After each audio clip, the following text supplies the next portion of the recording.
Caros irmãos e irmãs, em Cristo e na Imaculada Mãe de Deus, nós hoje celebramos a festa de Todos os Santos, que no Brasil será celebrada no domingo.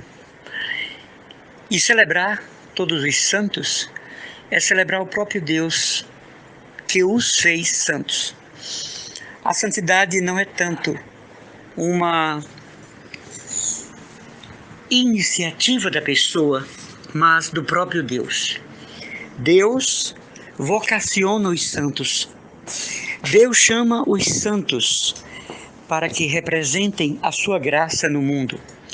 Um santo, uma santa, não é outra coisa que uma representação de Deus, uma prova de sua existência, uma extensão do ministério de Jesus Cristo na terra. O santo corresponde ao que de Deus recebe. O santo diz sim ao que de Deus lhe vem. Nós não vamos encontrar um santo que teve uma iniciativa de ser santo. Ele foi provocado pela graça. A graça se insinuou, o amor de Deus se manifestou e daí eles corresponderam. E é interessante que Deus chama para ser santos pecadores. Não há santos perfeitos. Nós vamos encontrar santos verdadeiramente que se sentem pecadores. Até aqueles que guardaram a inocência batismal, em seus escritos deixaram para a humanidade que se sentiam pecadores. Muitas vezes nós nos enganamos com certos estereótipos de pessoas santas que não passa de hipocrisia disfarçada. Jesus foi claro: eu não vim para os justos, para os santos, mas para os pecadores. A psicologia de Cristo é reconquistar para Deus a imagem e semelhança de pessoas decaídas no pecado.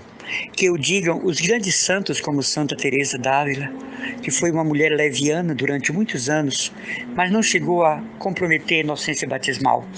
Que o diga Santo Agostinho.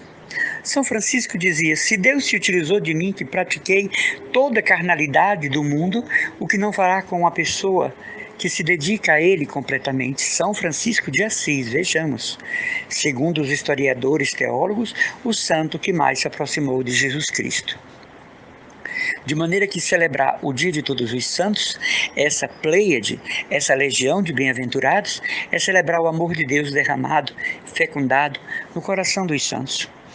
Essa legião de santos que compõem a glória de Deus no céu e que estão inseridos nessa glória, este coro reservado de todos aqueles agraciados, eles nos convidam, eles nos convocam, eles nos estimulam para também nós sermos santos. E é claro que os santos obedecem o teor da teologia da época em que viveram. Os santos estão sintonizados com a época em que vivem. Então hoje são novos santos, que o diga Carlo Acutis, não é? São novas modalidades de santidade que não as do passado, que não as da Idade Média. Hoje a contemplação não é mais privilégio de carmelitas, não é? De beneditinos e beneditinas, de anacoretas, de eremitas, porque hoje existem os eremitas urbanos, homens e mulheres que fizeram de suas casas, seus sítios, um verdadeiro mosteiro, para ali adorar a Deus, servir a Deus, naquele antegozo do que seja a visão beatífica. Então, nesse dia de Todos os Santos, cai muito bem para nós olharmos os santos no seu conjunto e nas suas particularidades. Alguns católicos se identificam mais com São Francisco, outros com Santa Teresinha, outros com Santa Rita, outros com São Tomás de Aquino, outros com Santo Agostinho, outros têm uma devoção peculiar aos mártires, Santa Luzia, Santa Filomena, Santa Inês, São Tarcísio, São Lourenço. Não importa. O que importa é esse conjunto admirável que compõe os santos, como que a glória da própria igreja, brilhantes diademas da glória de Cristo, que são os santos. Eles sim representam a santidade eclesial. Eles sim são nossos instrutores, modelos, propagandas vivas do poder e da graça de Deus. Sabe quando alguém vem falar mal do catolicismo, vem nos acusar de idolatria aos santos? A gente pergunta, né? Por que não tem santos nas outras religiões? Por que não são canonizados? A igreja canoniza porque tem santo para canonizar, respondeu São João Paulo II a um irritante protestante que lhe perguntou qual o sentido das beatificações e canonizações. Então São João Paulo II, cheio do Espírito Santo, transbordando inclusive dele, disse: a Igreja Católica canoniza santos porque tem santos para canonizar. Nós não temos culpa que não haja santidade, virtude nos outros credos religiosos, mas maldade, baixarias, não é? Coisas demoníacas, meio de vida para ganhar dinheiro, para enganar as pessoas, Bíblia na mão para enganar o próximo, para comprar o carro novo, a Hilux do ano, usando o nome de Jesus para tais crimes. A Igreja Católica não, ela beatifica, ela canoniza, mas há todo um processo que precede.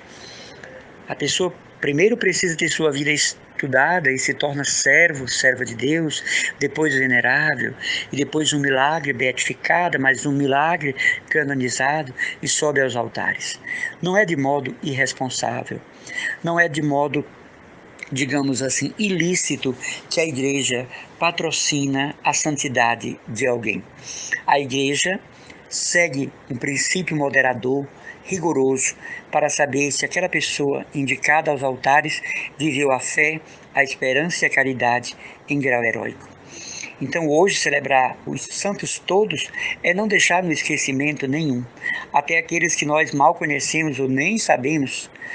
Me dizia um padre em um congresso que eu fui de teologia, e isso muito me animou. Ele disse que o número de santos não canonizados extrapola os que são canonizados. Isso é uma verdade, não é?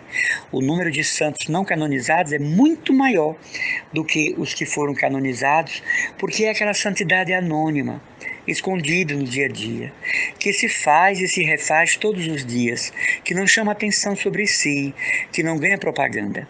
Que nós possamos pedir hoje a intercessão de todos os santos por nós, que possamos rezar hoje e pedir que os santos sejam para nós intercessores diante do Pai. E no domingo celebrarmos a Eucaristia tão grande festa. Um abraço do irmão Emanuel Maria.